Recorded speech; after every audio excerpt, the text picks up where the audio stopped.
Alors le diagnostic RH répond aux besoins des sociétés en termes de management des ressources, c'est-à-dire qu'aujourd'hui les ressources sont pilotées un petit peu à l'aveugle quand même, c'est-à-dire qu'on intervient en fonction de l'événement, de l'incident, très rarement.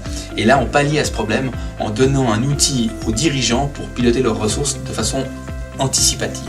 On analyse toujours le premier pas, on analyse la situation et ensuite on va proposer des actions en fonction du résultat. Ça c'est aussi important de noter, s'il n'y a rien à faire, ça ne sert à rien d'intervenir.